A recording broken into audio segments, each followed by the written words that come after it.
بسم اللہ الرحمن الرحیم۔ میں ہوں عزیر احمد خان اور آپ دیکھ رہے ہیں ابلاغ ٹی وی۔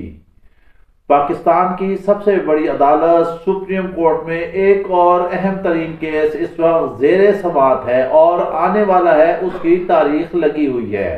جہاں پر 16,000 ملازمین کو سپریم کورٹ نے بحال کر کے ان کے گھروں میں خوشیاں دی ہیں۔ اسی طرح یہ کیس بھی انتہائی اہمیت کا حامل ہے۔ جی ہاں، اس کیس کی ہم تفصیلات میں جائیں اس سے پہلے اگر آپ نے ابھی تک ابلاغ ٹی وی کو سبسکرائب نہیں کیا تو پلیز اسے سبسکرائب کیجئے، اور اگر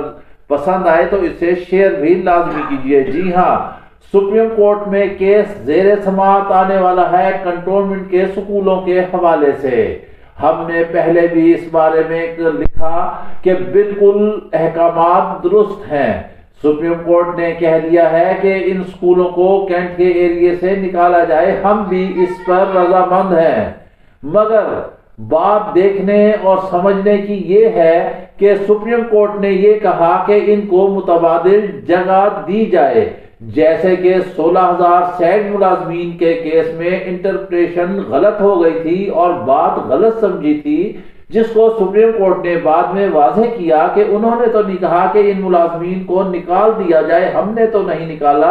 یہ حکومت کا کام تھا، حکومت نے نکالا اور اب حکومت چاہتی ہے تو وہ انہیں بحال کرے۔ اور آخر میں پھر ایسا ہی ہوا، اٹارنی جنرل آئے، انہوں نے وہ فریق بنے سینٹ ملازمین کے اور وہ ملازمین بحال ہو گئے، اور عدالت چاہتی تھی کہ وہ انہیں بحال کرے اور وہ بحال ہو گئے۔ اب بھی اسی طرح کا مسئلہ ہے۔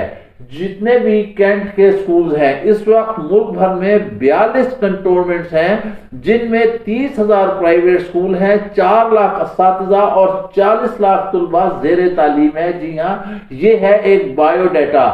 جو کہ ہم نے آپ کے سامنے پیش کیا ہے۔ یہ ایک مختصر سا بایو ڈیٹا ہے، مگر بات یہ ہے کہ یہاں پر 40 لاکھ طلبہ کا مستقبل داؤ پر ہے، اور یہاں پر تھے 16,000، تو یہاں پر ہیں 4 لاکھ اساتذہ۔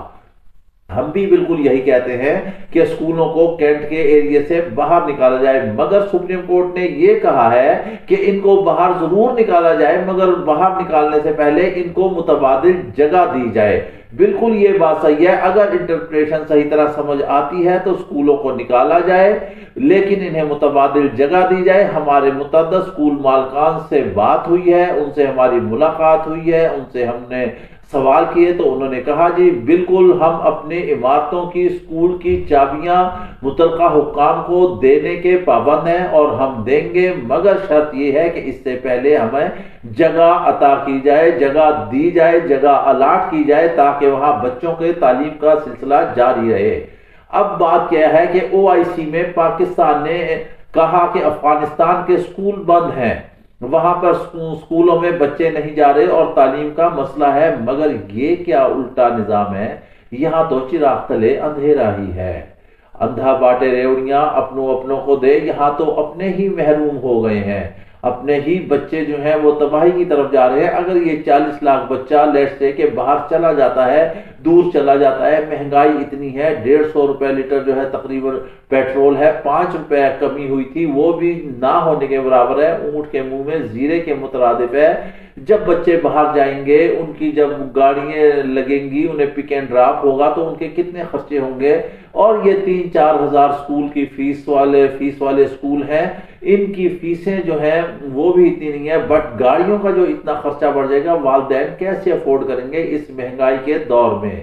اسکولوں کو ضرور نکالیں، مگر فیسیلیٹیٹ کریں، انہیں ان کے حقوق دیں۔ سپریم کورٹ نے جو حکم دیا ہے وہ سر آنکھوں پر ہے اور اس پر تعمیل ہونی چاہیے اور ہر صورت میں ہونی چاہیے، مگر جو وہ فیصلہ دیتا ہے اس کی انٹرپریٹیشن اپنے مطلب اور مقصد کے تحت نہیں نکال لینی چاہیے۔ جب انہوں نے کہا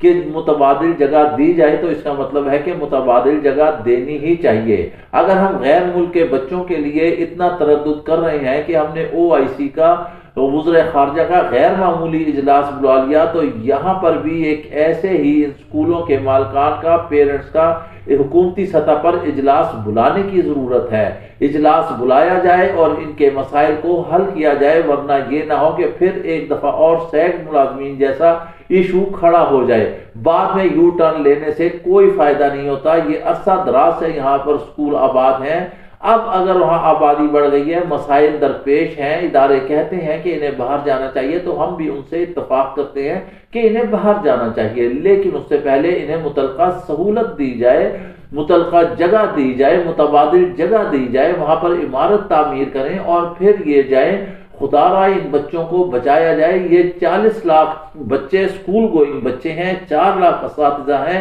آپ سوچ لیں کتنی بے روزگاری ہوگی اور آگے کیا ہوگا ہمارے قوم کا اگر یہ تعلیم سے نابلد رہے اور اسکولوں سے باہر رہے۔ پہلے ہی حکومت کی یہ حالت ہے کہ 2.5 کروڑ بچے اسکولوں سے باہر ہیں، اگر پرائیویٹ سیکٹر ان سے مل کر ہاتھ ملا کر تعلیم کے معاملے میں انہیں معاون ثابت ہو رہا ہے تو ان کے لیے حکومت کو مددگار اور سہولت کار ثابت ہونا چاہیے، نہ کہ ادارے بند ہوں، دوسرے ممالکوں کو پڑھاتے رہیں اور اگر اپنے بچے ہی جاہل رہ جائیں تو یہ غلط بات ہے۔ ہمارا سلوگن تو یہ ہے کہ ہم نے دشمن کے بچوں کو بھی پڑھانا ہے، یہ تو اپنے ہیں، اپنے خون ہیں، اپنے شہری ہیں، اپنے پاکستانی ہیں، اپنی اولاد ہیں، اپنے بیٹا بیٹی ہیں، ان کے لیے تعلیم بہت ضروری ہے۔ سپریم کورٹ میں تاریخ لگنے والی ہے، امید کرتے ہیں کہ انشاءاللہ وہاں بھی مثبت فیصلہ آئے گا اور جو عدالت نے کہا ہے اسی حساب سے معاملات آگے چلیں گے۔ اس کے ساتھ ہی آپ ہمیں اجازت دیجیے، اپنا خیال رکھیے گا، اللہ حافظ۔